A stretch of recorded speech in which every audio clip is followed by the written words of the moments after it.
네, 뉴스뉴스 2부 이어가겠습니다. 박근혜 전 대통령과 비선실세 최순실 그리고 이재용 삼성전자 부회장의 국정농단 사건에 대한 대법원 전원합의체 판결이 2시간 뒤에 내려집니다. 박 전 대통령이 재판에 넘겨진 지 2년 4개월 만에 나오는 대법원 판결인데요. 대법원 나가 있는 취재기자 연결해서 자세한 내용 알아보겠습니다. 강희경 기자. 네, 대법원입니다. 네, 국정농단 사건 대법원 선고 이제 2시간 앞으로 다가왔습니다. 현장 분위기 어떻습니까? 네, 대법원 전원합의체가 오후 2시에 판결을 선고합니다. 선고를 앞둔 피고인은 박근혜 전 대통령과 최순실 씨 그리고 이재용 삼성전자 부회장입니다.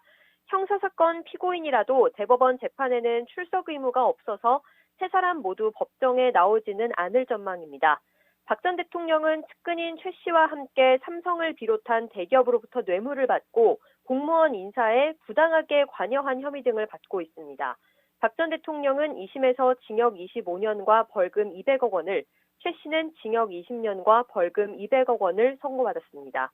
이 부회장은 뇌물을 건넨 혐의 등으로 재판을 받아왔는데요. 1심에서 징역 5년을 선고받았다가 항소심에서 집행유예로 풀려나 불구속 상태입니다. 네, 박근혜 전 대통령의 탄핵을 불러온 사건의 대법원 결론이 오늘 나오는 건데 사건의 주요 쟁점 뭔지 짚어주시죠. 네, 일단 박근혜 전 대통령과 이재용 부회장의 하급심 판단에서 엇갈린 부분이 있습니다. 최순실 씨 딸 정유라 씨에게 삼성 측이 지원한 말 3마리 값을 이 부회장 재판부는 뇌물이 아니라고 했습니다. 하지만 박 전 대통령 재판부는 뇌물이라고 판단했습니다. 삼성의 승계 작업과 관련해서도 이와 관련한 부정한 청탁이 있었는지를 놓고 이 부회장 재판에선 없었다고 봤는데 박 전 대통령 재판에선 정반대로 판단했습니다. 이렇게 엇갈린 판단 때문에 세 사람 사건은 지난 2월부터 김명수 대법원장과 대법관 12명이 심리하는 전원합의체가 다뤄왔습니다. 결국 오늘 전원합의체가 어떤 판단을 내리느냐에 따라서 이 세 사람 운명이 달라지겠군요. 네, 그렇습니다. 오늘 결론이 어떻게 나느냐에 따라서 하급심 판단도 다시 받아야 될 가능성이 있는데요.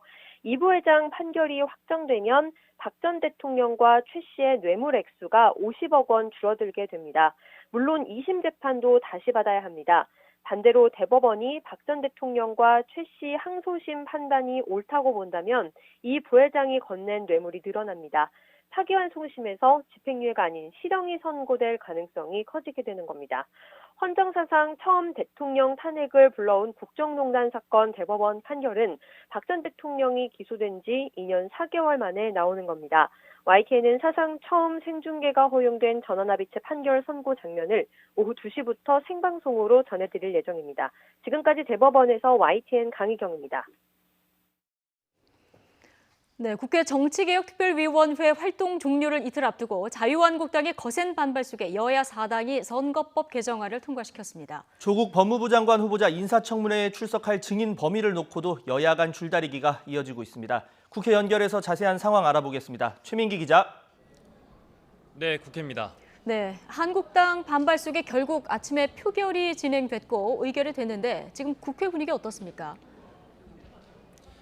네, 오늘 전체 회의를 연 정개특위는 과반 찬성으로 선거법 개정안을 통과시켰습니다. 재석위원 11명 가운데 찬성 11명으로 의결이 됐습니다. 한국당은 날치기 폭거라고 반발하며 정개특위 회의장에 들어가 강하게 항의하기도 했습니다. 초 한국당의 결사 저지 방침에 물리적 충돌 우려도 있었지만 우려했던 몸싸움은 벌어지지 않았습니다. 정개특위는 토론을 이어가다 조금 전 11시 반쯤 산회를 했습니다.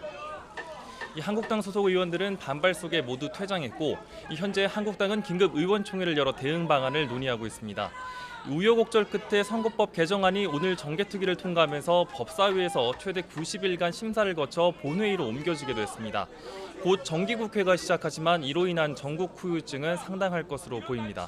오늘 통과된 정안에는 국회 의원 정수를 현행대로 300명을 유지하되 지역구 국회의원 225명과 비례대표 75명으로 구성하고 준연동형 비례대표제를 도입하는 내용이 담겼습니다. 조국 후보자와 관련한 증인 채택 문제도 계속 난항을 겪고 있다고요?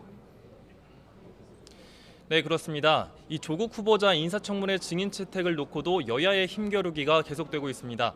민주당은 후보자를 압박하려는 의도라면서 가족만큼은 절대 받을 수 없다는 반면 한국당은 가족이 의혹의 중심이라며 반드시 불러야 한다고 맞서고 있습니다. 이 앞서 오전 10시에 법제사법위원회 전체 회의 일정이 잡혀 있었지만 증인 채택 문제로 난항을 겪었고 이 여야 간사들이 또 한 번 협상 테이블에 앉았지만 접점을 찾지는 못했습니다. 이 회의는 오후 1시 반으로 잠정 연기된 가운데 한국당 소속 여상규 법사위원장은 간사 협의가 불발되면 증인 채택안을 이 상임위 표결에 붙이겠다고 밝혔습니다. 이 정개특위의 여야 공방이 역전된 모양새인데 만약 표결에 들어가면 표싸움이 치열할 전망입니다. 이 법사위 구성은 민주당 8명, 한국당도 위원장 포함 7명, 이 비교섭단체 박지원 의원이 불참할 예정인 가운데 이 사실상 바른미래당 오신환, 최이배 의원에게 이 표결의 향방이 달려있는 상황입니다. 민주당은 안건조정위원회 회부도 검토하고 있어서 정개특위 문제와 함께 증인 채택 문제로 전국이 진통을 겪을 것으로 보입니다. 이런 가운데 오늘부터 2기 내각 장관 후보자들에 대한 본격적인 인사청문회에 막이 올랐습니다. 이 조금 전 오전 10시부터 김현수 농림축산식품부 장관 후보자와 은성수 금융위원장 후보자의 인사청문회가 시작이 됐습니다. 이번 개각의 최대 관심사가 조국 법무부 장관 후보자에 쏠리면서 이 두 후보자에 대한 인사검증은 비교적 무난하게 진행될 것이란 전망이 나왔었는데요. 특히 두 후보자가 관료 출신인 만큼 도덕성보다는 정책과 현안에 질의가 집중될 것으로 보입니다. 지금까지 국회에서 YTN 최민기입니다. 네, 조국 법무부 장관 후보자에 관한 의혹을 수사하는 검찰이 오거돈 부산시장의 집무실을 압수수색하고 있습니다. 앞서 검찰이 부산대 의학전문대학원과 부산의료원 등 20여 곳을 압수수색한 데 이어서 추가 자료 확보 차원으로 보입니다. 취재기자 연결해서 자세한 내용 들어보겠습니다. 신지원 기자. 네, 서울중앙지방검찰청입니다. 예, 검찰 압수수색 지금도 진행되고 있는 거죠? 네, 그렇습니다. 서울중앙지검 특수 2부는 오늘 오전 9시쯤부터 오거돈 부산시장의 집무실에 검사와 수사관을 보내 압수수색을 벌이고 있습니다. 이틀 전 압수수색 당시 미처 확인하지 못한 인사 관련 자료들을 추가로 확인하기 위해서입니다. 오거돈 부산시장은 지난 일요일부터 유럽 순방 일정으로 현재 자리를 비운 상태인데요. 오 시장은 조국 법무부 장관 후보자의 딸에 장학금을 준 부산대 의학전문대학원 지도교수를 지난 6월 부산시 의료원장으로 임명했습니다. 조 후보자의 딸은 지난 2016년부터 지난해까지 6학기 연속해서 모두 1,200만 원의 장학금을 받았는데요. 조 씨가 지난 2015년과 지난해 두 차례 유급을 받은 것으로 알려지면서 성적 미달 학생에게 특혜를 줬다는 논란이 불거졌습니다. 문제의 장학금은 당시 지도교수였던 노환중 교수의 개인 추천으로 받은 외부 장학금이었습니다. 이 때문에 노 교수가 딸 조 씨에게 장학금 특혜를 준 대가로 부산 의료원장 자리에 추천받았다는 의혹이 불거졌습니다. 이와 관련해 부산대 측은 당시 성적이 나쁜 학생에게도 외부 장학금을 줄 수 있는 규정이 있었다고 해명했고 오 시장도 지난 27일 페이스북 게시글을 통해 노 원장이 정해진 절차에 따라 공정하게 임명됐다고 주장했습니다. 검찰은 압수수색을 마치는 대로 오 시장의 참관 아래 디지털 포렌식 과정을 거칠 방침입니다. 검찰은 또 조 후보자 딸의 지도교수였던 노환중 부산의료원장을 출국 금지 대상에 포함한 것으로 알려졌습니다. 이에 따라 검찰은 압수한 자료 분석을 마치는 대로 관계자들에 대한 소환 조사에 나설 것으로 보입니다. 지금까지 서울중앙지방검찰청에서 YTN 신지원입니다. 검찰이 오늘 오전 오거돈 부산시장 집무실을 상대로 이렇게 압수수색에 들어간 가운데 조국 법무부 장관 후보자는 부산의료원장 임명 과정에 영향을 미친 사실이 없다고 밝혔습니다. 조 후보자는 오늘 인사청문회 준비단 사무실에 출근하면서 부산의료원장 임명 과정을 둘러싼 의혹을 묻는 취재진의 질문에 전혀 사실이 아니라고 답했습니다. 조 후보자는 또 주말이 지나면 인사청문회가 있을 것 같고 여느 때와 마찬가지로 청문회를 열심히 준비하겠다며 완주 의사를 거듭 강조했습니다. 어제부터 일본의 백색 국가 배제 조치가 시행에 들어간 가운데 문재인 대통령이 일본은 정직해야 한다면서 자기를 합리화하기 위해서 대단히 솔직하지 못한 태도로 일관하고 있다고 지적했습니다. 또 독도에 대해서도 일본이 여전히 자신의 영토라는 터무니없는 주장을 하고 있다며 강하게 비판했습니다. 취재기자 연결합니다. 신호 기자. 네, 청와대입니다. 네, 문재인 대통령이 우리의 신뢰 위반을 주장하는 일본 정부를 이번에는 아주 작심한 듯 비판했죠. 네, 그렇습니다. 문재인 대통령은 오늘 임시 국무회의 모두 발언을 통해 일본의 백색 국가 제외 조치 시행에 강한 유감을 표명했습니다. 일본은 정직해야 한다면서 이 경제 보복의 이유조차 정직하게 밝히지 않고 근거 없이 수시로 말을 바꾸면서 경제 보복을 합리화하려 하고 있다고 지적했습니다. 과거사 문제를 경제 문제와 연계시켜 놓고도 오히려 우리 정부가 신뢰를 위반하고 경제를 안보에 연계했다고 떠넘기는 일본 정부의 적반하장을 겨냥했습니다. 문 대통령 발언 직접 듣겠습니다. 일본은 정직해야 합니다. 일본은 경제보복의 이유조차도 정직하게 밝히지 않고 있습니다. 근거 없이 수시로 말을 바꾸며 경제보복을 합리화하려고 하고 있습니다. 문 대통령은 우리뿐만 아니라 아시아 여러 나라들이 일본 때문에 이 불행한 과거사를 겪었다는 것은 역사적 사실이라며 이 과거사 문제를 대하는 일본의 태도 또한 정직하지 못하다고 비판했습니다. 과거의 잘못을 인정도 반성도 하지 않고 역사를 왜곡하는 일본 정부의 자세가 피해자의 상처를 더하고 있다면서 일본 제국주의 침략의 첫 희생이 됐던 독도도 자신의 영토라고 하는 터무니없는 주장도 변함없다고 언급했습니다.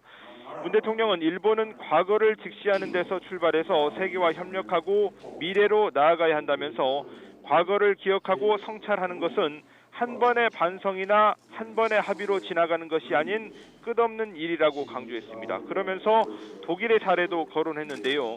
이 독일이 과거를 진솔히 반성하고 과거의 잘못을 반복해서 확인하는 자세를 통해서 국제사회의 신뢰를 얻은 점을 깊이 새기라고 충고했습니다. 네, 우리 기업 피해도 우려가 되는데 이를 최소화할 대책과 또 내년도 예산안을 확장적으로 편성한 배경도 설명을 했다고요? 네, 그렇습니다. 문재인 대통령은 일본 정부의 백색 국가 제외 조치를 능히 헤쳐나갈 수 있다고 강조했습니다. 정부가 다각도로 대책을 준비했다면서 기업의 피해를 최소화하도록 중단기 대책을 빈틈없이 시행하겠다고 밝혔습니다. 여러 차례 강조했던 것처럼 이 제조업 등 산업 경쟁력을 강화해서 우리 경제를 한 단계 도약시키는 기회로 삼겠다고 말했습니다. 오늘 임시 국무회의는 513조 원으로 편성된 내년도 예산안을 심의 의결하는 자리였습니다. 이 문 대통령은 세계 경기 하강이 예상보다 빠른 데다 이 미중 무역 갈등에 일본의 경제 보복이 더해져서 우리 경제의 불확실성을 키우고 있다고 진단하고 이 재정이 더욱 과감하고 적극적인 역할을 해야 한다는 점을 강조했습니다. 그러면서 세계 주요 국가보다 국가 채무 비율이 크게 양호한 우리나라는 확장 재정 여력이 충분하다고 밝혔습니다. 이 신산업 육성과 R&D 등 혁신 성장 속도를 높이고 사회 안전망과 고용 안전망의 사각지대를 줄이는 복지 예산 등을 대폭 늘렸다고 설명했습니다. 특히 국방 예산은 올해보다 7.4% 늘려서 사상 처음으로 50조 원 이상을 책정했다고 소개했습니다. 문 대통령은 내년도 예산엔 일본의 경제 보복에 맞서서 아무도 흔들 수 없는 강한 나라를 만들겠다는 정부의 의지가 담겨 있다며 예산 심사를 진행할 국회 이해와 협조를 얻는데 최선을 다해달라고 국무위원들에게 당부했습니다. 지금까지 청와대에서 YTN 신호입니다. 북한이 오늘 우리나라의 국회격인 최고인민회의를 개최합니다. 대내외 정책 방향이 드러날 것으로 보이는데 또 김정은 위원장이 직접 입장을 내놓을지도 관심이 모아지고 있습니다. 취재기자 연결해보죠. 김지선 기자. 네, 통일부에 나와 있습니다. 네, 지금 회의가 진행되고 있는 거죠? 네, 북한은 보통 4월에 최고인민회의를 개최하는데 넉 달 만에 다시 소집했습니다. 오늘 열리는 회의는 처리할 안건이 있어 여는 임시회격이어서 안건과 함께 결과가 주목됩니다. 오늘 아침 노동신문은 회의에 참석할 대의원들이 평양에 집결했다고 보도했습니다. 지난 3월 선거에서 당선된 대의원은 모두 687명입니다. 회의 참석에 앞서 진행되는 대의원 등록을 위해 먼저 평양에 도착한 겁니다. 아직 회의 개최와 관련된 소식은 나오지 않고 있는데 북한은 보통 중요 소식을 하루가 지나서 발표합니다. 네, 그렇다면 내일 결과가 나올 텐데 북미 협상과 관련한 언급도 있을까요? 네, 가장 관심이 가는 대목입니다. 북미 정상의 판문점 회동이 꼭 2달이 지났는데 약속했던 실무 협상은 재개 기미가 보이지 않고 있습니다. 북한이 한미연합훈련을 비난하면서 미사일 발사로 맞서왔기 때문인데요. 최고인민회의를 계기로 해서 다시 대화 기조로 돌아설 것이라는 관측이 나왔습니다. 특히 지난 4월 회의 때처럼 김정은 위원장이 직접 참석을 하고 또 연단에 설지 관심입니다. 당시 김 위원장은 하노이 회담 결렬의 원인을 미국으로 지목하고 미국이 태도를 바꾸길 연말까지 기다리겠다고 말했습니다. 또 제재 해제에 목매지 않을 것이라며 자력갱생의 경제 발전을 이뤄내겠다고 목소리를 높였습니다. 마침 내년은 김정은표 경제발전 5개년 전략이 목표로 하는 해인 만큼 미진한 경제 성과에 대한 언급이 있을지도 주목됩니다. 최근 잇단 미사일 발사와 관련해 안보 우려 속 국방력 강화도 이야기가 나올 수 있습니다. 이를 토대로 미국과의 협상에서 제재 해제 대신 안보 우려 해소를 요구할 가능성이 커 보입니다. 1년에 2번 최고인민회의를 소집하는 것은 이례적으로 김정은 정권 이후엔 2012년, 2014년 2번뿐입니다. 당시엔 내부 인사나 교육개혁안 등이 처리되기도 했는데 이 통일부는 대내외 정책 방향을 가늠할 계기가 되기 때문에 예의주시하고 있다고 밝혔습니다. 지금까지 통일부에서 YTN 김지선입니다. 어제 가수 승리에 이어서 오늘은 양현석 전 YG 엔터테인먼트 대표가 원정 도박 혐의 등을 조사받기 위해서 경찰에 출석했습니다. 양 전 대표는 조사에 성실히 임하겠다며 짤막하게 취재진의 심정을 밝혔는데요. 현장 나가 있는 취재기자 연결합니다. 송재인 기자. 네, 서울지방경찰청 지능범죄수사대에 나와 있습니다. 네, 양현석 전 대표에 대한 경찰 조사 지금도 진행이 되고 있죠? 네, 그렇습니다. 양 전 대표는 오전 9시 50분쯤 경찰에 출석했습니다. 원정 도박 등 혐의를 인정하느냐는 취재진의 질문에는 경찰 조사에 성실히 임하겠다는 말만 반복했는데요. 잠시 들어보시겠습니다. 해외 원정 도박 혐의 인정하십니까? 경찰 수사에 성실히 임하도록 하겠습니다. 도박 자금 환치기 의혹으로 환치기 혐의로 입건되셨는데 사실입니까? 사실관계에 대해서 경찰에서 자세하게 설명드리도록 하겠습니다. 양 전 대표가 받는 혐의는 상습 도박과 외국환거래법 위반 혐의 등입니다. 지난 5년 동안 미국 라스베이거스와 마카오 등에서 상습 도박을 했다는 겁니다. 특히 라스베이거스의 한 호텔 카지노를 11차례 넘게 방문해 한 번에 최대 수천만 원씩 모두 10억 원가량의 판돈을 걸고 도박한 것으로 알려졌습니다. 현지에서 달러를 빌린 뒤 국내로 돌아와 원화로 갚는 환치기 수법으로 도박 자금을 조달한 혐의도 받고 있습니다. 만일 YG 미국 법인 자금으로 도박한 정황이 드러나면 횡령 혐의가 추가될 수도 있습니다. 어제 승리가 경찰 조사에서 불법 도박 혐의를 일부 인정한 가운데 오늘 양 전 대표의 조사 결과가 주목됩니다. 자, 양현석 전 대표는 원정 도박 혐의뿐 아니라 성접대 혐의도 받고 있는데 이 부분에 대해서도 오늘 경찰 조사가 이뤄지죠? 네, 그렇습니다. 경찰은 오늘 양 전 대표의 성매매 알선 혐의도 함께 추궁할 방침입니다. 지난 2014년 외국인 재력가에게 성접대를 했다는 건데 이와 관련해 지난 6월 참고인 신분으로 한 차례 조사를 받았습니다. 당시엔 혐의를 부인한 것으로 알려졌습니다. 성매매 알선 혐의의 공소시효는 5년이어서 다음 달이면 끝납니다.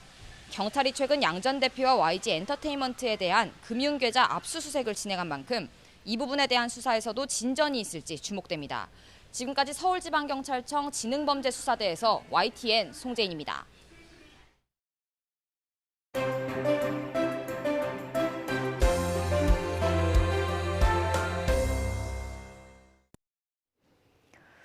찬성 11표, 반대 0표. 조금 전 국회 정개특위 전체 회의에서 패스트트랙으로 지정된 선거법 개정안 표결을 강행했습니다. 이제 늦어도 150일 뒤에 본회의에 선거법 개정안이 자동 상정되는데요. 한국당은 날치기 폭거라면서 강하게 반발하고 있는 상황입니다. 최진봉 성공회대 교수, 이종훈 정치평론가 두 분과 이야기 나눠보겠습니다. 어서 오십시오. 안녕하세요. 네. 오늘 오전에 있었던 상황입니다. 저희 뉴스앤뉴스 시작하자마자 이 상황이 진행이 됐는데 지금 선거법 개정안이 패스트트랙으로 지정된 지 121일 만에 지금 의결이 된 이런 상황인 거예요? 네, 그렇습니다. 정개특위에서 일단 의결이 이제 된 거죠. 이제 표결 결과 조금 전에 말씀하셨듯이 이제 찬성 11명, 이제 반대 0명. 그런데 이 불참자가 이제 8명 있죠. 그렇죠. 그러니까 전체가 19명이고요. 그렇습니다. 예. 자유한국당 쪽에서 이제 전원 불참했고 7분. 그리고 이제 바른미래당에서도 지상욱 의원이 이제 또 불참을 했더라고요. 예. 그러니까 반대 의사를 이제 사실상 피력한 겁니다. 예. 이제 남은 절차는 이제 법사위에서 한 90일 정도 심의 절차 거치고 그 다음에 이제 본회의에 60일 이내에 이제 상정해서 처리하도록 되어 있는 그런 상황이어서 지금 이 진행 속도로 그대로 간다면 내년 1월 정도에는 이제 뭐 결론이 최종적으로 나지 않겠는가. 그러니까 뭐 그 사이에 자유한국당이 이제 몇 차례 계속 이제 뭐 반대를 하거나 또 물리적 저지를 이제 할 기회가 있긴 있습니다만 어찌됐건 뭐 일단 최종적으로 가결될 가능성은 매우 높아졌다. 이렇게 봐야 할 것 같습니다. 그렇게 되면은 내년 총선에서 이 달라진 선거법으로 선거를 치를 수 있는 상황에 좀 가까워진 겁니까? 그렇죠. 시간이 좀 단축됐다고 볼 수 있죠. 그리고 이제 내용으로 보면은 여러 가지 지금까지 얘기했던 예컨대 뭐 비례대표의 의원수의 숫자를 늘린다거나 아니면 일정 부분 정당의 득표율을 비례대표 의원 선출에 반영하는 부분 이런 부분들은 포함이 됐는데 그런 내용으로 본다고 하면 아마 이제 1월까지도 처리가 가능한 상황이 됐기 때문에 만약에 본회의에서 다수결로 처리가 되면 왜냐하면 법사위에서 반대를 하더라도 법사위는 90일이 지나고 나면 자동으로 본회의 상정이 될 수 있도록 돼 있거든요. 그러니까 법사위원장이 자유한국당 의원이기 때문에 거기서 반대를 할 수 있겠지만 그럼에도 불구하고 패스트트랙이 이미 올려져 있기 때문에 90일이 지나면 자동으로 본회의에 상정이 되게 돼 있습니다. 거기서 표결을 할 수 있기 때문에 지금의 분위기로 본다고 하면 1월 정도면 통과될 가능성이 높은 상황이라고 볼 수 있겠습니다. 후폭풍은 만만치 않을 것 같은데 저희가 지금 화면에서 계속 장제원 의원이 정개특위 열리는 회의장에서 서서 저렇게 항의하는 모습도 보고 왔는데 한국당에서는 지금 효력정지 가처분 신청도 한 상태예요. 이거는 어떻게 영향을 앞으로 미칠 수 있는 겁니까? 글쎄요. 이제 뭐 헌법재판소에서 어떻게 결론을 내릴지도 이제 지켜봐야 되는 상황인데다가 또 헌법재판소 이 결정 과정이 또 의외로 길어진다고 한다면 그러니까 뭐 이 법 제정까지 끝나고 난 뒤에 결론이 나올 수도 있는 거죠. 그래서 이제 그거는 사실은 정치적으로 큰 의미 또는 영향은 없을 것이다. 다만 이제 마지막 혹시 헌재에서 뭐 이제 이게 좀 부당하다라고 결론을 내릴 경우에는 법안 통과 이후에도 뭐 다시 논의를 해야 되는 이런 상황이 벌어질 수는 있겠으나 상대적으로 그럴 가능성은 좀 희박하지 않나 이렇게 생각을 합니다. 그렇게 생각이 들고요. 뭐 지금 상당히 지금 격렬하게 지금 항의를 하고 있는데 법사위 과정도 좀 있단 말입니다. 법사위에서 또 자유한국당이 충분히 본인들 의견을 개진할 기회도 있는 것이고 하기 때문에 조금 더 상황은 좀 지켜봐야 되고 아마 법사위에서 앞으로 또 최대한 일종의 지연 전술 그런 걸 구사할 가능성이 좀 높지 않나 이렇게 생각을 합니다. 지금 여당이나 이 찬성하는 쪽에서는 한국당이 이 법과 관련해서 의견 개진을 적극적으로 안 했다. 그렇기 때문에 어쩔 수 없는 선택이다. 이런 얘기를 하고 있거든요. 그렇죠. 그러니까 시간이 있었고 충분히 논의하자고 얘기했었는데 실제적으로 의견에 적절히 개입을 하거나 아니면 반영하지 않았다고 하는 부분에 대한 비판이 있을 수 있어요. 이번에는 사실은 안건조정위원회라고 하는 것을 자유한국당이 요청을 했거든요. 그러니까 안건조정위원회라고 하는 것이 소위원회인데 이 소위원회를 통해 시간을 지연해 보려는 의도를 갖고 했다고 볼 수 있어요. 근데 정작 안건조정수호위원회 만들어달라고 위원장을 요청해서 위원장이 이걸 만들어줬더니 임명을 안 하는 거예요. 위원으로 들어올 자유한국당 몫이 2자리인데 그 2자리를 임명을 안 하고 있었던 거죠. 그러니까 시간이 계속 이제 지체가 되잖아요. 그래서 국회법에 의해서 홍영표 위원장이 직권으로 2명을 임명을 해버렸어요. 그리고 그래서 이제 그 반발이 더 심했던 것 같고요. 그리고 나서 결국 이제 표결을 할 수밖에 없는 상황이 됐고 지금 사법개혁특별위원회가 8월 말이면 그 활동 시간이 끝나요. 그러니까 이 전에 한차례 연장이 된 거죠. 그렇죠. 연장이 된 거죠. 그런데 그 전에 결론을 내야 되는 상황이 됐는데 자유한국당이 적절히 협조를 안 하다 보니까 결국은 자유한국당을 제외한 다른 정당들 여야가 합쳐서 함께 논의를 했고 그 논의한 과정이 심상정 의원이 대표 발의한 안을 최종적으로 올리는 것으로 이렇게 결정을 해서 통과를 시킨 상황입니다. 지금 심상정 의원이 대표 발의한 그 안이요. 이게 지금 저희가 계속 얘기를 하고 있습니다만은 정작 오늘 의결된 안이 어떤 건가 이걸 모르시는 분들도 있을 것 같아서 좀 간단히 설명을 해주시면. 그러니까 이제 준연동형 이제 비례대표제라고 이제 봐야 되는 거죠. 그래서 어떻게 이제 의석을 나누게 되냐면, 그러니까 투표를 할 때 지역구 표결하고 의원 표결하고 정당 투표를 지금 각기 2차례 지금 하지 않습니까? 우리 국민들이 이렇게 하면 일단 정당 득표를 가지고. 그 비율에 따라서 지금 300명 의석수를 일단 나누는 겁니다. 자, 그 상태에서 이제 각 당이 지역구 본인들 당선된 의원 숫자를 빼요. 그러면 남는 의원들이 이제 결국 이제 비례대표 의원 숫자가 되는 거죠. 자, 그 숫자에서 그 연동률을 이제 50% 적용을 해서 정당 득표율을 각자 50%씩 반영해서 그 비례대표 일단 의석수를 또 나누는 겁니다. 그 다음에도 남는 이제 의원들 경우에는 또다시 이제 정당 득표율에 따라서 나누는 복잡합니다. 조금 예. 복잡하죠. 예. 자, 그런 식으로 이제 지금 이제 처리하도록 그렇게 지금 되어 있는데 계산법이 사실은 좀 약간 복잡하기도 하고 자, 그래서 사실은 뭐 국민들 또는 이제 전문가들 일각에서도 이게 100% 연동률을 적용한 게 아니어서 약간 표심의 왜곡 가능성은 없잖아 있다. 그런 지적을 지금 하고 있기도 합니다. 어쨌든 뭐 한국당, 민주당 같은 거대 정당이 좀 불리하고 소수 정당에는 좀 유리한 이런 그 부분 관련해서는 네. 보니까 시뮬레이션을 이미 해서 이제 지난번 이제 2016년 총선 기준으로 해서 이렇게 표 계산을 한 게 지금 나와 있죠. 그래서 그렇죠. 더불어민주당은 한 16석, 그다음에 자유한국당은 한 13석 정도 손해를 보고 소수 정당이 좀 유리해지는 겁니다. 그래서 정의당이 이제 가장 혜택을 많이 봐서 한 8석 정도 플러스가 되지 않겠냐, 뭐 이런 계산이 이미 나와 있더라고요. 네. 지금 뭐 우려가 되는 부분은 앞으로 논의 과정에서 또 다듬어지는 부분이 있을 테니까요.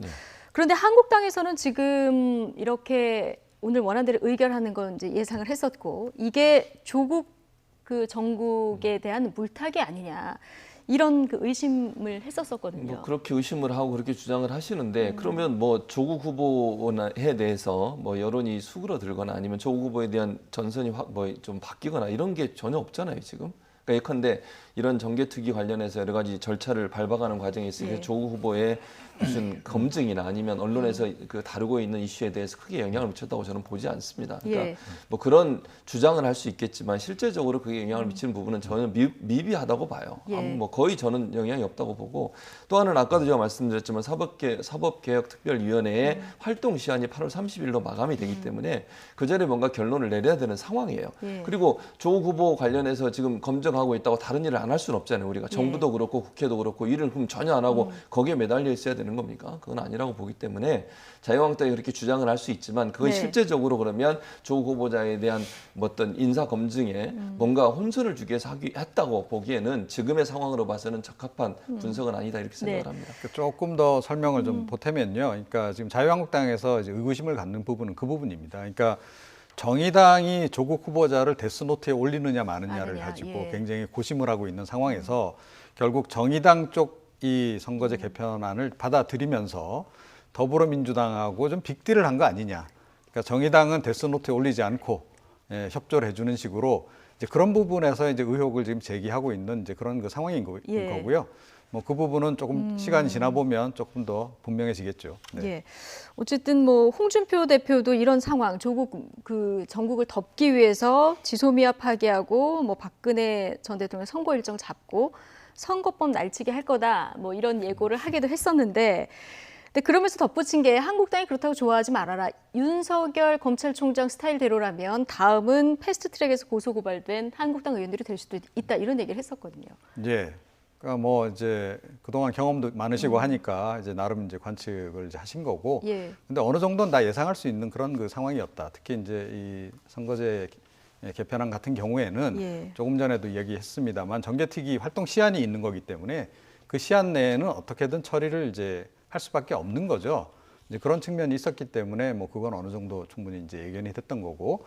다만 이제 이와 관련해서 이게 정말 이제 조국 사태와 관련해서 일종의 출구 전략으로 여당 쪽에서 활용했는지 여부 부분은 좀 여전히 좀 약간 논란의 여지는 좀 있다. 다만 의구심을 좀 가질 만한 대목은 없지 않아 있긴 하다. 이렇게 생각을 합니다. 오늘 정개특위 표결, 한국당이 이제 어제 이 조국 후보자 청문회 보이콧 얘기가 나왔다 다시 들어갔거든요. 이게 다시 떠오를 수도 있을까요? 뭐 제가 볼 때는 물론 뭐 아직 그 결정을 안 하고 유보한다는 입장을 표명을 했어요. 근데 그게 만약에 보이콧을 하게 되면 국민적 반발이 있을 가능성이 저는 있다고 보거든요. 국회가 할 수 있는 일을 역할을 안 하는 거라고 저는 보기 때문에. 그리고 국민들은 어쨌든 청문회를 통해서 해명을 하고 들어보고 싶어하는 열망이 있다고 저는 봐요. 어떤 내용이 나올지는 아무도 모르는 것이고, 그리고 나서 결과가 어떻게 바뀔지도 아무도 모르는 상황에서 보이콧을 하게 되면 도리어 역풍을 맞을 가능성이 있기 때문에 제가 볼 때는 그 선택은 그렇게 자유한국당의 바람직한 선택은 아니라고 봅니다. 그럼 아예 국회가 일을 안 하겠다는 게 되는 거잖아요. 그리고 지금 이렇게 합의까지 다 해놓고 나서 이제 와서 물론 뭐 검찰의 수사라고 하는 부분에 변수가 생기긴 했습니다만 그것과 다르게 국회는 국회로서 할 일을 하는 거예요. 검찰은 검찰이 또 조사하는 부분을 또 하는 것이고 그런 과정을 통해서 국민들이 제대로 판단할 수 있도록 하는 기회를 제공한다는 점에서는 국회가 그렇게 보이콧하는 것 자체가 자유한국당에 있어서는 도리어 부정적 영향을 미칠 가능성도 충분히 있는 상황이라는 생각이 듭니다. 국회는 국회 일을 하는 것이고 검찰은 검찰의 일을 하는 것이다. 얘기를 해주셨는데요. 지금 검찰의 전방의 압수수색으로 조국 정국은 더 혼돈에 빠진 이런 상황입니다. 여당인 더불어민주당은 검찰의 대대적인 압수수색에 강한 불만을 드러냈는데요. 관련 영상 보고 이야기 계속 이어가겠습니다.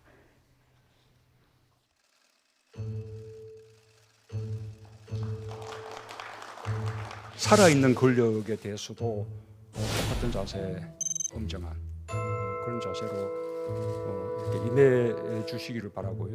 국민에게서 나오는 권력인 만큼 국민의 입장에서 어떻게 우리가 고쳐나가고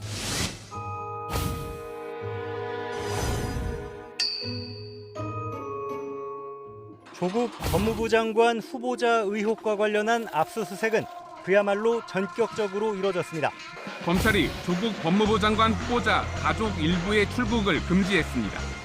언론에 취재는 시키면서 관계기관은 전혀 협의를 안 하는 그런 전혀 전례 없는 행위가 벌어졌습니다. 이 점이 오히려 훨씬 더 나라를 좀 어지럽게 하는 행위라고 아니할 수가 없습니다. 어제부터 나오는 건 이제 피의사실 유포, 피의사실 유출이라고 볼 수가 있습니다.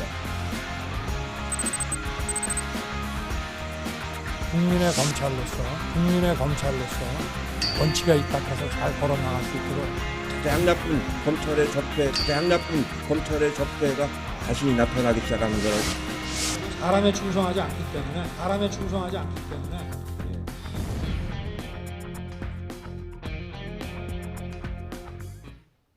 네.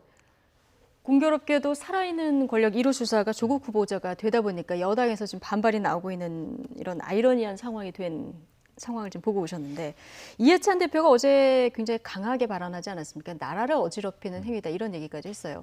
이런 반응들을 보면 검찰에서 압수수색할 때 정말 그 여권이나 청와대 쪽이나 전혀 언질이나 예고가 없었던 것 같다 이런 느낌이 듭니다. 그러니까 공식적인 소통이 적어도 여당하고는 없었던 것 같아요. 예. 청와대하고 있었느냐 없었느냐는 뭐 여전히 조금 의문으로 좀 남아 있는 상황이다. 예. 이렇게 생각을 하고요.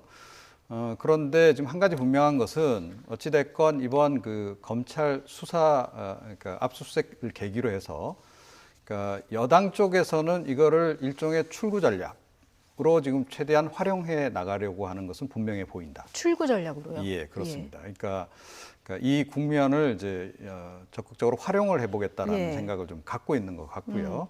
그러니까 판을 최대한 좀 흔들어서 지금 이제 어떤 식으로 지금 이제 출구 전략을 생각하고 있는가와 관련해서는 이런 추정을 해볼 수 있을 것 같아요. 그러니까 지금 이해찬 대표가 이제 이렇게 강하게 검찰을 이제 압박하는 발언을 내놓지 않았습니까?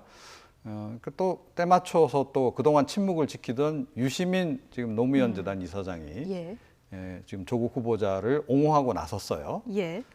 두 사람은 또 굉장히 각별한 관계 아니겠습니까? 이해찬 대표가 노무현 재단 이사장으로 영입해서 지금 이제 유시민 이사장을 임명을 한 건 다 알고 있는 사실이고요.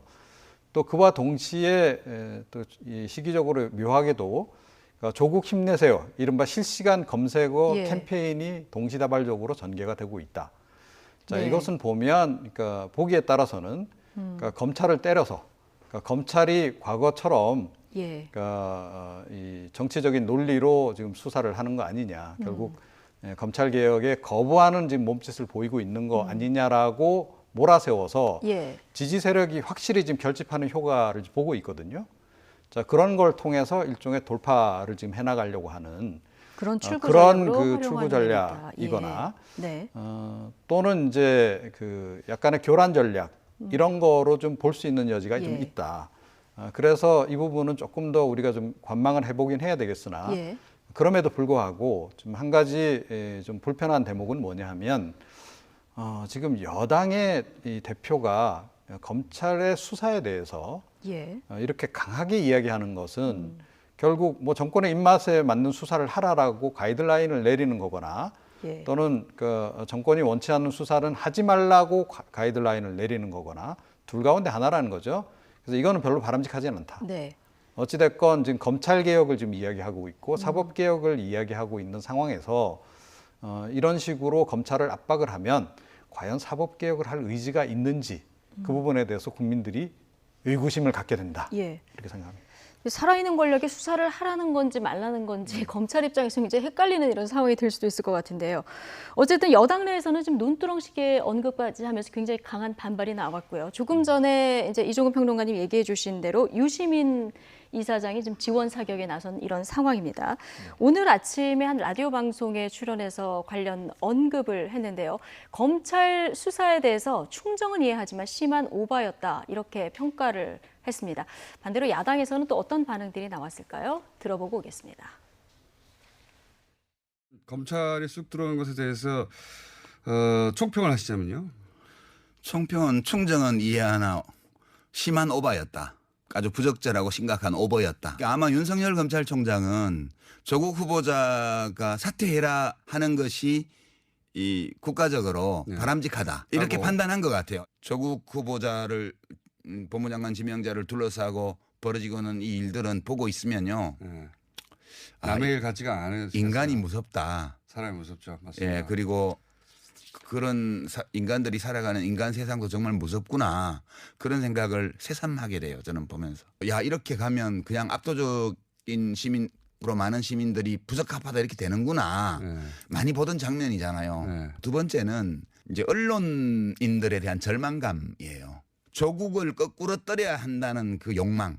그것이 언론 보도를 지배하고 있죠. 조국 후보자를 둘러싼 의혹이 범죄 혐의와 가까이 가 있고 그리고 구체적이고 뚜렷하다는 의미입니다. 적어도 범죄 혐의의 소명까지는 이루어져야 압수수색 영장을 발부받을 수가 있죠. 이 상황에서 검찰에서 아무 액션도 안 하고 가만히 있으면 검찰 문 닫아야죠. 그 수사기관이 제대로 된 수사기관이라고 볼 수가 없죠. 저는 사모펀드를 많이 들여다봤거든요. 결국에는 그 뭐를 하려고 했는지 그림을 제가 완성을 했는데 완성하고 나니까 참 기가 차더라고요. 가족 중에 상당수가 출국 금지가 돼 있고 그건 수사 대상이란 얘기잖아요. 그래서 조국 후보자의 가족이 빠지게 되면 사실은 청문회가 하나만 하다.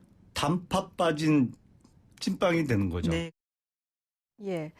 지금 김용남 전 자유한국당 의원 얘기하고 유시민 이사장 얘기, 이제 상반된 얘기를 듣고 오셨는데요. 일단 하나씩 좀 보면 유시민 이사장은 지금 검찰의 압수수색 굉장히 뭐 충정은 이해하지만 오버다 이런 얘기를 했고요. 또 언론의 잘못된 욕망이다 이런 점을 좀 지적을 했는데요.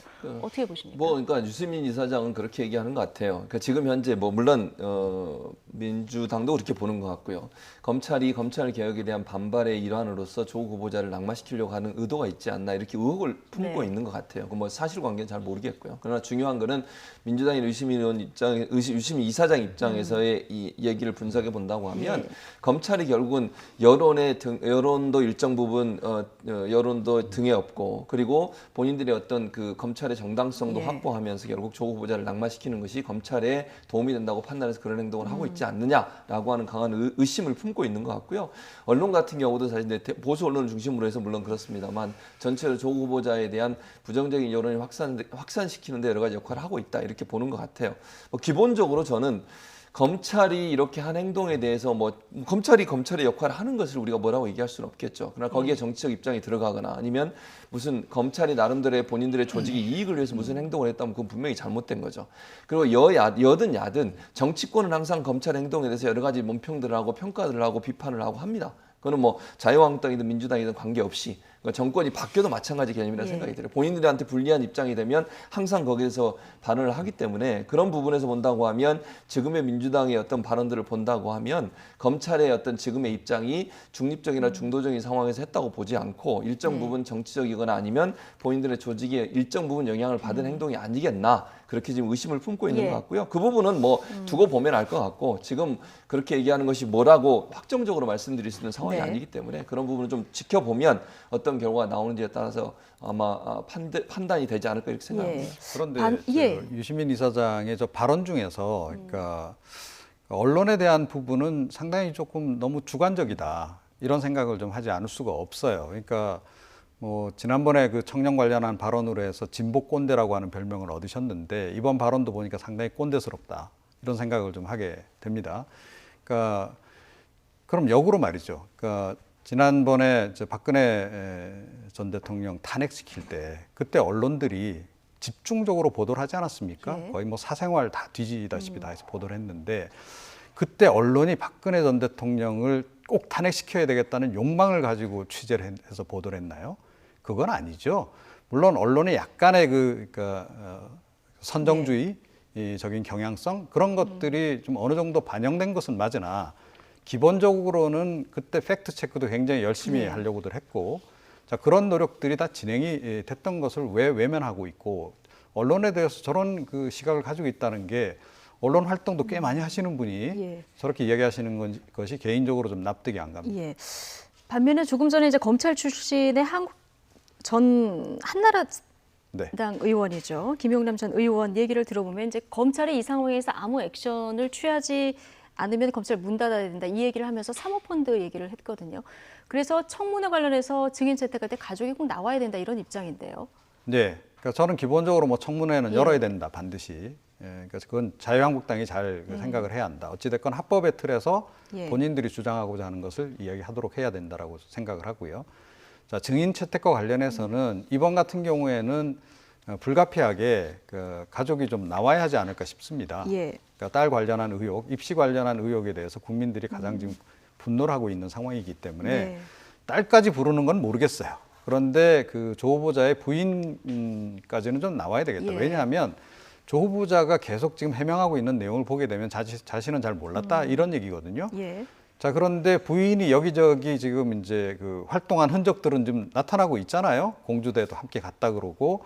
자, 그래서 이 부인께서는 나오셔서 반드시 좀 해명을 해야 되겠다. 이 부분과 관련해서 그런 생각이 들고 또 이 부인께서 나오셔야 될 또 다른 이유는 사모펀드와 관련해서도 조 후보자는 자기는 모르는 일이다라고 얘기를 하고 있는데 조 후보자 부인과 그 지금 자녀들 그리고 이 처남 그러니까 조 후보자 부인의 남동생까지 지금 이제 깊숙이 개입된 흔적들이 있기 때문에 이 부분과 관련해서는 적어도 부인은 반드시 나와야 하겠다라고 저는 생각을 합니다. 네, 어쨌든 뭐 검찰 수사 진행됐지만 아직은 뭐 의혹만으로 남아 있는 이런 상황이고요.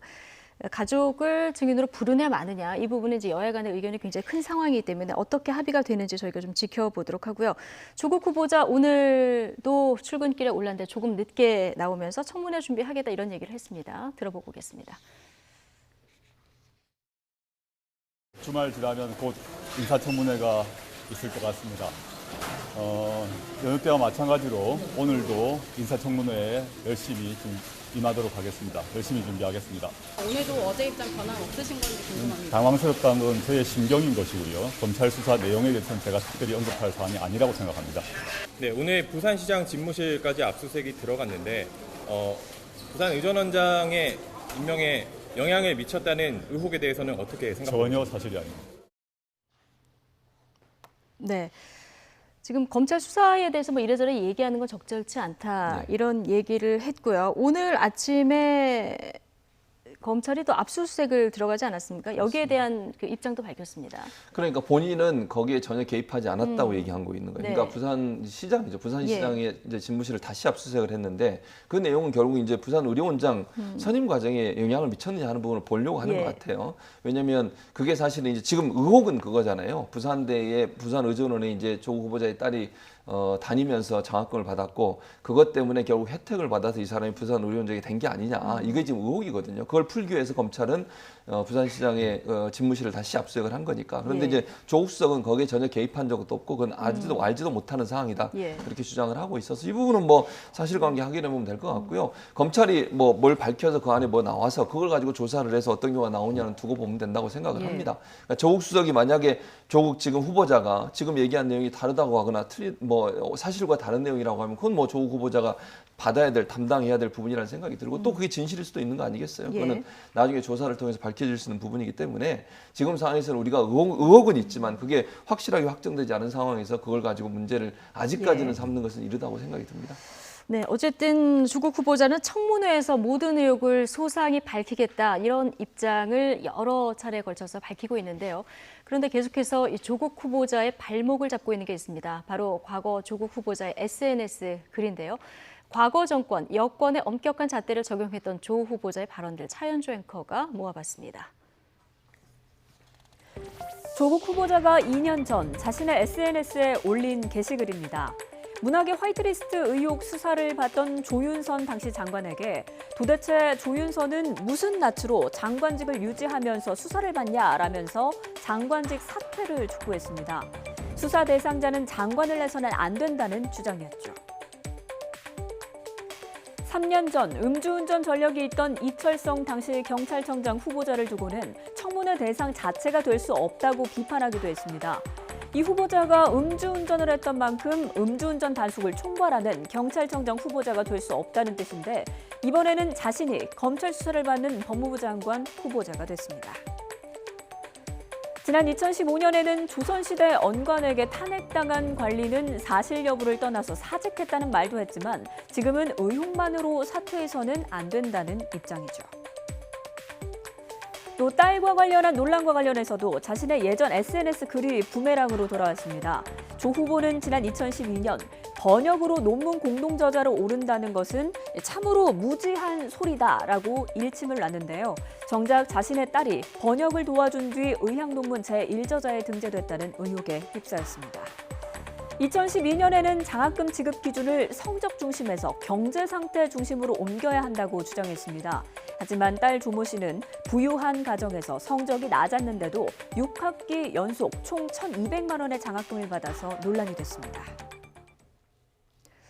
사실 조국 후보의 저런 사회적인 개혁적인 발언 때문에 사이다 발언 때문에 뭔가 조국 후보에 지지를 하는 측면이 좀 많았었는데 이게 거꾸로 지금 발목을 잡는 이런 형국이 됐습니다. 그렇죠. 그러니까 조국 후보자가 알려지게 된 게 결국은 이제 이제까지 내놓은 이른바 어록들 때문에 그런 거 아니겠습니까? 예. 이제 그 대목에서 결정적인 그런 이제 어떤 발언들을 내놓고 그것이 이제 진보 지지층 사이에서 상당한 공감을 형성을 하고 그래서 이제 조국이라고 하는 약간의 신화적인 그런 이제 이미지가 좀 만들어진 이제 그런 그 상황인데 이게 이제 그 본인이 그동안 보여왔던 그 행보들하고 영 이제 그 이반되다 보니 그 이중성이 오히려 이제 부각이 되면서 그 이미지가 지금 일순간 다 이제 붕괴가 되고 마는 이제 그런 그 상황을 지금 맞고 있는 건데요.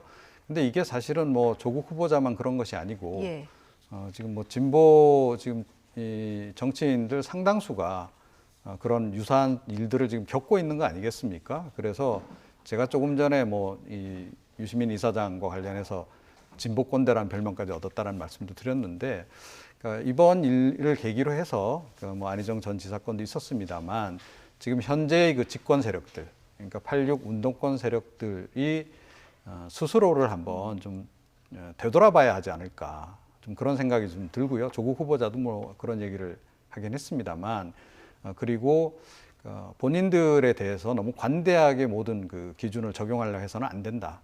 오히려 더 엄격하게 적용하려고 애를 써야 하고 내부적으로도 자꾸 그렇게 뭐 무조건 두둔하고 보자는 식의 그런 논리 별로 국민들에게 설득력이 없다 이런 말씀을 드리지 않을 수가 없습니다. 지금 이종훈 평론가의 개인적인 조언 저희 듣고 왔고 지금 학생들 촛불 집회 어제 이제 뭐 서울에서도 열리고 부산에서도 열렸는데 지금 학생들이 집회에서 정치색을 계속 배제하고 싶어하는 이런 상황 아니겠습니까? 그렇죠. 그러다 보니까 뭐 학생증도 검사하고 뭐 증명서도 띄어가야 되고 이런 상황까지 됐는데 어제 자유한국당 정준길 전 대변인 그리고 류여해 전 최고위원이 또 서울대 집회 참석을 했습니다. 그러니까요. 정치색 배제한다는데 굳이 왜 갔을까요? 그러니까 저는 참석도 바람직하지 않고 또 더 이제 좀 제가 이해하기 힘든 거는 서울대 졸업한 사람은 졸업증명서, 그다음에 학생은 학생증 가지고 와야 들어갈 수 있거든요. 들어가서 일부 언론에 보도에 따르면 정준길 전 대변인이 발언까지 한 것으로 알려지고 있어요. 만약 그랬다면 이건 큰 문제라는 생각이 들어요. 이러면 정치적 배제하겠다고 했던 서울대 총학생회의 그 원래 생각과 의도가 전혀 안 맞다고 하는 비판을 받을 수밖에 없는 거 아니겠습니까? 본질이 흐려지는 거죠. 당연히 그렇죠. 저는 학생들이 자체적으로 이런 문제에 대해서 문제를 제기하는 건 좀 충분히 있을 수 있는 문제. 문제라고 생각해요. 젊은이들이 박탈감 상대적으로 받을 수 있고 또 조국 후보자의 이제 자녀, 딸이 받았던 여러 가지 길들을 보면 일반인들이 받을 수 있는 혜택하고는 조금 차이가 있는 게 분명히 있는 거거든요. 거기에 대해서 젊은이들이 분노하고 화를 내는 걸 충분히 저는 공감하고 이해할 수 있습니다. 그런데 이런 자리에 자유한국당 어쨌든 전 관계자긴 하지만 그럼에도 불구하고 이런 분들이 와서 뭐 말을 하거나 발언을 하거나 발언 때 올라가도록 허용한 것 자체가 저는 이 집회 자체의 어떤 순수성 본질을 흐릴 수 있는 내용이다. 예. 저는 그래서 이거는 대단히 부적절하다고 생각을 해요. 차후에라도 이런 집회가 있다고 하면 절대로 정치인들이 들어오지 못하게 해야 되고요. 특히 발언을 하도록 허용해서는 안 된다고 생각을 해요. 지금 이게 사실이라고 하면 정준길 전 대변인이 발언까지 한 게 사실이라고 하면 이건 서울대 총학생이 주최했던 행사를 주최했던 총학생회가 실수한 거라고 저는 보고 예. 앞으로는 이런 일이 발생하지 않을 수 있도록 순수성을 지키는 가운데 집회가 이루어졌으면 좋겠다 이런 생각이 듭니다. 예, 한국당 장외 집회 이번 주도 하나요? 이번 주까지 한다고는 아직 발표는 안 나왔어요. 예. 근데 어떻게 될지 뭐 두고 봐야 될 것 같은데 장애 집회 문제도 사실은 여러 가지 또 논란이 되는 부분도 있어요. 그래서 그건 자유한국당이 잘 판단하셔야 될 거로 생각이 듭니다. 어쨌든 뭐 발언이 하고 싶으면 여기 가서 하면 될 것 그렇죠. 같은 만약 한다면 생각이 거기서 하면 드는데요. 될 것 같습니다. 학생들의 집회에 정치적 색깔을 입히는 행위는 적절하지 않다. 이런 얘기까지 저희가 들어봤습니다. 자, 오늘 말씀 여기까지 듣겠습니다. 최진봉 성공회대 교수, 이종훈 정치평론가 두 분과 이야기 나눠봤습니다. 고맙습니다.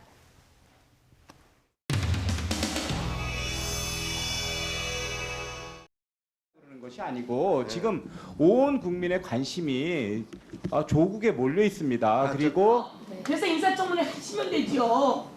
왜 다른 얘기를 하세요? 자, 조용히 자유한국당의 인사청문회 잘라서 청문회하고 관계없이 우리 교육위 차원에서 조국이라는 사람이 또는 우리나라의 특권층이 어떻게 이런 교육을 왜곡시키고 있는지 입시 부정 문제 그리고 이 문제는 제도하고 관련이 있습니다. 그렇기 때문에 이 문제는 우리 교육위에서 교육부와 함께 인사청문회에서 하는 게 좋겠다라고 하는 의견에 대해서 자유한국당 의원들께서 교육과 관련된 의사 진행이고 자료 요청이라고 했는데요.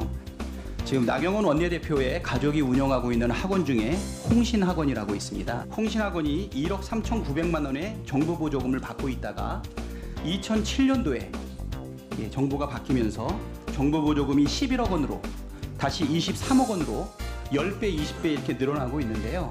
홍신학원과 관련된 이 부분도 반드시 같이 살펴서 나경원 원내대표의 자녀 대입 과정과 관련해서 특혜 입학과 관련된 의혹들이 많이 있었어요. 한 번도 검증해 본 적이 없는데요. 이번 기회에 같이 한번 검증해 보면 어떨까 싶습니다. 상대방 야당 원내대표를 그런 식으로 물고 늘어지는 것은 정말 저는 그런 식으로 당에 충성하고 원에 충성한다고 해서 그런 식으로 당에 충성하는 거랑 이상으로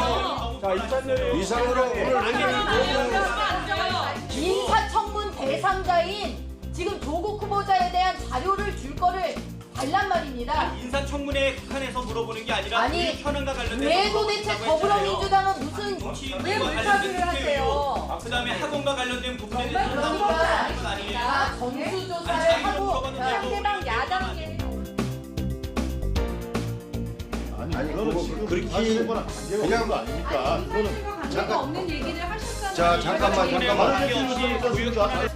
자 그러면 회의를 마무리하기 앞서 이정선에서 자. 공동정리로 진행됐습니까? 아니 전수조사를 하라고요. 위원장도 좀 기회를 주십시오. 그러나 전수조사라고요. 전수조사를. 위원장도 좀 일 좀 합시다 좀. 전수조사를 하시오요. 제 얘기도 좀 들어보세요. 너무 저기 하지 말고. 자. 그런 식으로 당에 충성하고 원에 충성한다고 해서. 자. 그런 식으로 이상으로 너무 변하셨어요. 이상으로 오늘 아니 충성하다고 말하면 안 돼요. 이상으로 오늘 아니 충성하다고 말하면 안 돼요. 맞자를 못하겠네.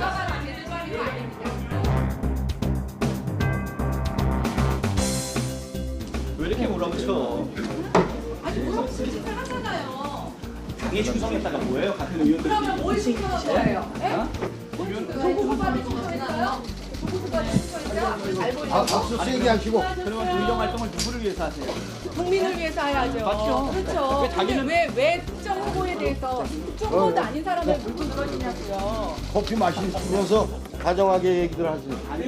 내가 했어요? 조국 후보를 충성했어요? 하시고. 그러면 의정 활동을 누구를 위해서 하세요? 국민을 위해서 해야죠. 맞죠? 그렇죠. 자기는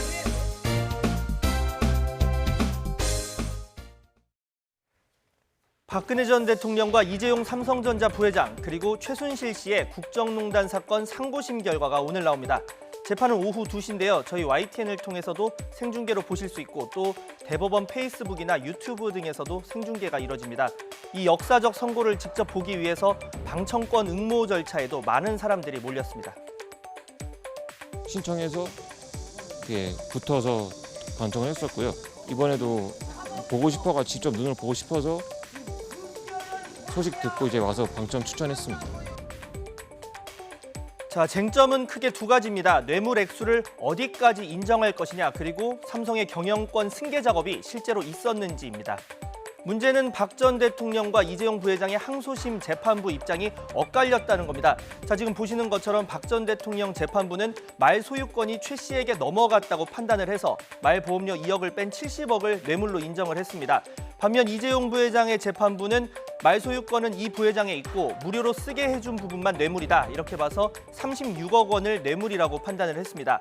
오늘 대법원이 말 소유권이 최 씨에게 넘어갔다고 본다면 이 부회장은 다시 재판을 받아야 하고 뇌물액이 늘어나는 만큼 실형 선고 가능성도 배제할 수 없습니다. 반면 이 부회장에게 있다고 본다면 박 전 대통령의 뇌물 액수가 줄어들고 형량도 낮아지겠죠. 말 소유권이 넘어갔다라고 판단이 된다면 이재용 부회장이 1심에서 징역 5년의 실형을 받았었거든요. 그 부분이 다시 번복돼서 그렇게 유지될 가능성도 현재로선 굉장히 많다. 자, 이와 함께 삼성그룹의 경영권 승계라는 현안이 존재했는지에 대해서도 재판부 판단은 엇갈리고 있습니다. 박 전 대통령 항소심에서는 삼성그룹의 승계 작업이 포괄적 현안이었고 이와 관련한 묵시적 청탁이 인정된다며 동계스포츠 영재센터 지원금 16억 2,800만 원을 모두 뇌물로 판단을 했습니다. 앞서 말소유권 70억 원을 포함해서 모두 86억 원을 뇌물로 인정을 한 셈이고 항소심에서 그래서 징역 25년에 벌금 200억 원이 선고가 됐죠. 반면 이 부회장 항소심 재판부는 경영권 승계 작업의 존재를 인정하지 않았습니다. 따라서 부정한 청탁도 없었다며 박 전 대통령 재판부와 정반대의 판결을 내렸고 이 부회장은 집행유예로 풀려났습니다. 여러분들께 좋은 모습 못 보여드린 점 다시 한번 대단히 죄송하게 생각하고 있습니다. 검찰 수사가 시작되고 2년 10개월 만에 내려지는 오늘 선고. 말 3마리의 소유권 그리고 삼성그룹의 승계 작업 인정 여부가 박 전 대통령과 이 부회장의 운명을 가를 변수가 될 전망입니다.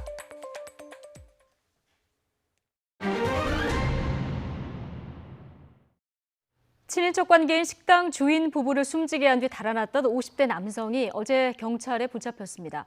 왜 그랬느냐는 경찰 질문에 모두 다 죽이고 싶었다 이런 말만 했다고 하는데요. 취재기자와 함께 자세한 내용 들어보겠습니다. 김종호 기자. 네, 김종호입니다. 예, 우선 이번 사건 개요부터 좀 살펴보면 언제 일어난 사건입니까? 네, 부산 대연동에서 식당 주인 부부가 숨진 채 발견된 건 토요일인 지난 24일 새벽입니다. 부부의 아들이 식당에 쓰러져 있던 두 사람을 발견해 신고하면서 경찰이 수사에 나서게 된 겁니다. 당시 현장에서 범행에 쓴 거로 보이는 흉기가 발견됐고 이어 주변 CCTV에서는 괴한이 식당에서 나오는 모습이 포착됐습니다. CCTV 속 괴한은 부부의 승용차를 타고 현장에서 사라졌습니다. 흉기에서 나온 DNA와 CCTV 속 모습은 모두 부부의 친인척인 56살 A씨로 확인됐습니다. 경찰은 이때부터 A씨 추적에 나섰습니다. 수사 과정에서 A씨가 경주를 거쳐 강릉까지 갔다가 다시 부산으로 숨어든 게 지난 27일 확인됐습니다. 경찰은 집중 수색을 벌이던 끝에 어제 오전 부산 해운대구 송정동 모텔에 숨어 있던 A씨를 체포했습니다. 네. 자, 그럼 피해자가 왜 그랬는지 구체적인 진술이 나온 게 있습니까? 아직 구체적인 진술은 나오지 않았습니다. 예. 어제 오전 경찰에 붙잡힌 A씨는 일단 자신이 두 사람을 숨지게 한 사실은 인정했습니다. 그러면서도 왜 그랬는지는 구체적으로 말하지 않았습니다. 경찰 관계자는 A씨가 모두 죽이고 싶었다고만 진술하고 있다고 전했습니다. 그래서 원한에 따른 살인사건으로 추정하고 있습니다. 또 CCTV를 보면 미리 식당 근처에 나타나고 부부가 다 안에 있을 때를 노려 들어갔으며 근처에서 소매에 흉기를 숨기는 모습으로 볼 때 계획적인 범행이라고 판단하고 있습니다. 경찰은 A씨가 택배 일을 했고 정신과 치료를 받은 기록은 없다고 전했습니다. 네. 이게 지금 친인척 사이에 벌어진 일이라서 유족들 더 많이 놀라고 또 이웃들도 굉장히 놀랐을 것 같은데요. 주변 분위기는 어떻습니까? 네, 숨진 부부 가운데 남편은 60대고 아내는 50대입니다. 사건이 벌어진 식당은 주택가에 있어서 이웃에서도 부부와 잘 알고 지내던 사람이 제법 있었습니다. 이웃들 이야기는 부부가 성실하고 법 없이 살 수 있을 정도로 선량한 사람이었다고 합니다. 그런 이웃이 잔인한 범죄의 희생양이 됐다는 소식에 많이 안타까워했습니다. 유족들은 그제 부부의 장례를 마쳤습니다. 경찰은 가족을 잃은 슬픔을 고려해 유족을 상대로 한 구체적인 조사는 잠시 미뤘습니다. 동기는 아직 불분명하지만 혐의 입증에는 문제가 없다는 판단으로 일단 오늘 오후에 A씨에 대한 구속영장을 신청하고 이후 수사에서 자세하게 조사하겠다는 방침입니다. 지금까지 부산에서 YTN 김종호입니다. 한국도로공사가 톨게이트 요금 수납원들을 직접 고용해야 한다는 취지의 대법원 최종 판단이 나왔습니다.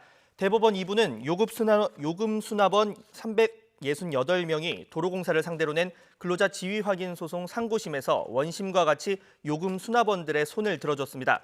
다만 하급식 판단에서 패소했던 일부 원고들에 대해서는 파기환송하고 서울고법으로 돌려보냈습니다. 재판부는 한국도로공사와 톨게이트 노동자들은 하나의 작업 집단으로 상시적인 업무를 수행해 파견 근로 관계에 해당한다며 원심과 같이 판단했습니다. 정부가 내년도 예산을 올해보다 9.3% 늘어난 513조 5천억 원으로 편성했습니다.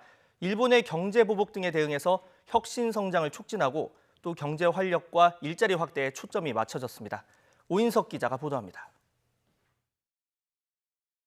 2020년 예산안은 경제 활력 회복에 대한 정부의 강한 의지를 담아 감내 가능한 범위 내에서 최대한의 확장적 기조로 편성하였습니다. 정부의 내년 예산안 규모는 513조 5천억 원, 500조 원이 넘는 초슈퍼 예산입니다. 지난해보다 44조 원 가까이 늘어난 규모로 400조 원 돌파 3년 만에 500조 원을 넘어섰고 증가율도 글로벌 금융위기 이후 2년 연속 최고 수준입니다. 산업과 중소기업 에너지 분야 예산이 가장 크게 늘었고 일본 경제 극복을 위한 R&D와 일자리 예산 증가가 두드러졌습니다. 보건복지 노동 예산은 180조 원을 넘어 큰 비중을 차지했고 국방 예산은 처음으로 50조 원을 돌파했습니다. 일본의 수출 규제에 대응해 핵심 소재 부품 장비 자립화에 2조 1천억 원이 시스템 반도체와 바이오 헬스, 미래 자동차 등 미래 성장 동력 확충을 위해 3조 원이 투입됩니다. 제2의 벤처붐 확산에도 5조 5천억 원이 배정됐습니다. 내년 예산안은 한마디로 국민 중심 경제 강국 구현 예산입니다. 우리 경제 전반의 혁신이 확산될 수 있도록 핵심 신산업 육성 등 혁신 성장 가속화에 집중 투자하겠습니다. 일자리 예산은 21% 늘어난 25조 8천억 원으로 편성됐습니다. 노인 일자리가 올해보다 13만 개 증가하는 등 재정 투입 일자리 17만 개가 새로 만들어집니다. 내년 하반기부터 국민 취업 지원 제도가 시행되고 건강보험 보장성 강화를 위한 국고 지원이 확대되고 노인 기초연금이 30만 원으로 인상됩니다. 또 국민 안전을 위한 미세먼지 저감에 4조 원, 붉은 수돗물 문제 해결을 위해 4천억 원의 예산이 각각 투입됩니다. 병사 봉급도 대폭 올라 내년 병장 기준으로 월 54만 1천 원을 받게 됩니다. YTN 오인석입니다. 일부에서 제기되는 나라 돈을 퍼붓는다 이런 비판을 의식한 듯 정부는 내년 초대형 예산안의 이유 설명에도 많은 시간을 할애했습니다. 급격히 나빠진 경제 상황을 되돌리기 위해서 재정을 투입해야 하는 적기를 놓쳐서는 안 된다는 겁니다. 이어서 김평정 기자입니다. 나라 돈을 어디에 어떻게 쓸지 정하는 예산안은 정부의 경제 철학에 좌우됩니다. 핵심 기술 자립과 수출 투자 지원 등의 예산이 많이 배정된 걸 보면 정부는 내년의 경제 성장과 활력 제고에 확실히 방점을 찍고 있습니다. 그래서 써야 할 돈도 이전 예상보다 늘었습니다. 내년도 예산 규모가 1년 전 정부의 예상보다 올해 다시 계획을 짜보니 8조 9천억 원이나 증가했습니다. 이렇다 보니 오는 2023년에는 예산이 600조 원도 넘어갈 것으로 정부는 보고 있습니다. 하지만 정부가 확보할 수 있는 돈은 충분하지 않습니다. 특히 주력 산업인 반도체 위축 등으로 기업의 수입이 줄어 법인세로 내는 금액도 급감해 내년 국세 수입은 올해보다 0.9%, 2조 8천억 원 감소할 것으로 전망됩니다. 이에 따라 내년은 정부의 수입보다 지출이 더 많은 적자 재정으로 전환될 예정입니다. 재정 건전성을 판단하는 기준인 GDP 대비 국가 채무 비율도 그동안 심리적 마지노선으로 여겨온 40% 미만을 내년에는 가까스로 유지하겠지만 이후 3년 동안엔 40%를 넘어 중반대까지 올라갈 것으로 예상됩니다. 정부는 적자를 감수하고라도 지금 재정을 적극적으로 투입해야 경제 성장을 이루고 세수도 늘어나게 될 거라고 판단하고 있습니다. 진짜 늘릴 부분은 확 좀 늘려가지고 제대로 좀 해보게 해보자. 좀 물이 철철 넘쳐가지고 진짜 뭐가 산업에 싹시 돋아나고 이렇게 하게 하겠다. 결국 정부의 계획대로 경제의 혁신과 성장이 제대로 성과를 내야 앞으로 세수도 늘고 국민 부담이 줄어든다는 건 분명해 보입니다. YTN 김평정입니다. 정부가 내년도 국방 예산을 50조 원으로 편성해서 국회에 제출하기로 했습니다. 일본 이즈모함보다 더 큰 경항공모함의 연구개발 예산도 내년부터 본격 투입될 전망입니다. 강정규 기자입니다. 정부가 내년도 국방 예산을 50조 1,527억 원으로 편성했습니다. 올해 46조 7천억 원에서 7.4% 증가한 액수입니다. 국회 예산심사에서 큰 폭의 삭감이 없다면 처음으로 국방비 50조 원 시대에 진입하게 됩니다. 저성장의 늪에 빠진 일본의 지난해 국방비 5조 3천억 엔을 바짝 따라잡고 있는 겁니다. 특히 군사력 증강에 투입되는 방위력 개선비는 16조 7천억 원 규모로 전체 국방비의 33%를 차지했습니다. 현 정부 출범 이후 방위력 개선비의 평균 증가율은 지난 9년 보수 정권 시절보다 2배나 높습니다. 대부분은 핵미사일 위협에 대응하고 전시작전권을 돌려받기 위한 첨단 무기 확보에 투입됩니다. F-35A 스텔스 전투기 추가 도입과 M-SAM, L-SAM 등 미사일 요격망 확충, 군 정찰위성 발사 등입니다. 일본의 이즈모함보다 큰 사실상의 경항공모함을 만들기 위해 사전 개념 설계와 핵심 기술 연구 예산 271억 원도 반영했습니다. 최근의 불확실한 안보 환경을 감안 우리 군이 전방위 안보 위협 대비 주도적 대응이 가능하도록 국방력 강화에 집중 투자할 것입니다. 국방부는 이 같은 내용을 담은 내년도 국방 예산안을 다음 달 3일 국회에 제출할 예정입니다. YTN 강정규입니다.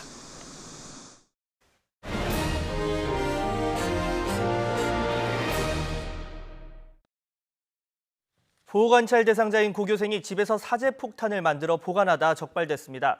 법무부 상주보호관찰소는 지난 27일 고교 3학년생인 A군의 집에서 사제 파이프 폭탄과 불법 화학물질 18개 종을 찾아냈다고 밝혔습니다. 법무부는 보호관찰관이 A군의 집을 방문했다가 화약 냄새가 나는 걸 수상히 여겨서 경찰, 소방당국과 함께 집을 수색해 폭탄을 찾아냈다고 설명했습니다. A군은 폭탄 제조 관련 인터넷 동영상을 본 뒤 직접 만들어 보기로 마음먹고 인터넷에서 화학약품을 사들여서 사제 파이프 폭탄을 만든 것으로 조사됐습니다. 이번 달 강사법 시행을 앞두고 올해 1학기에 시간 강사 7,800여 명이 대량으로 해고된 것으로 공식 집계됐습니다. 특히 다른 직업이 없는 전업 강사는 4,700여 명이 대학에서 강의 기회를 잃었습니다. 교육부는 올해 1학기 대학 강사 고용 현황을 분석한 결과 지난해 1학기와 비교해서 11,600여 명의 강사가 줄었지만 이 가운데 3,700여 명이 다른 교원 직위로 강의를 유지하고 있어서 실제 해고 강사는 7,800여 명이라고 밝혔습니다.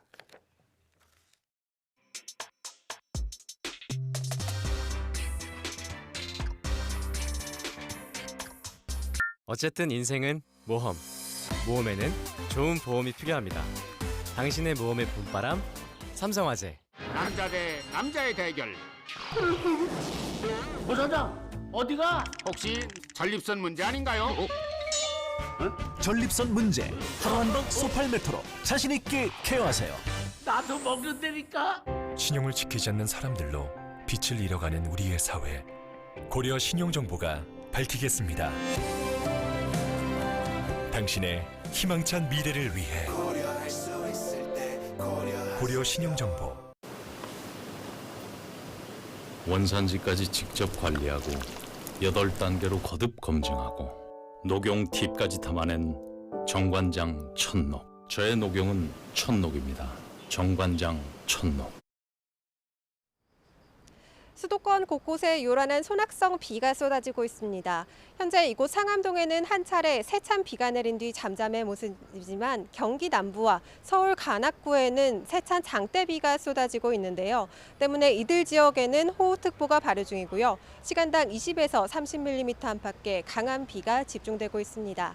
단시간에 강한 비가 내린 만큼 호우 피해 없도록 각별히 주의하시기 바랍니다.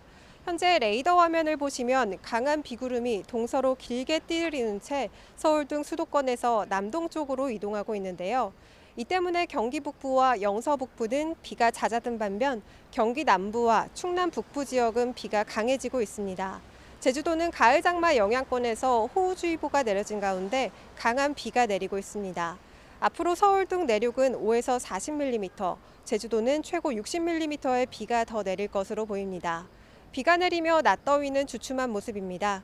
현재 서울 기온 25.4도, 대전은 26.9도, 부산은 24.3도에 머물고 있고 앞으로 기온은 1에서 3도가량 더 오르겠습니다. 내일은 내륙에 소나기가 오겠고요. 다음 주에는 충청과 남부지방으로 가을 장마가 이어질 전망입니다. 길게 비가 이어지는 만큼 시설물 점검 철저히 해주시기 바랍니다. 지금까지 YTN 최현미입니다. 네, 목요일 뉴스 마치겠습니다. 잠시 뒤 노종면의 더 뉴스가 이어집니다. 시청해주신 여러분 감사합니다.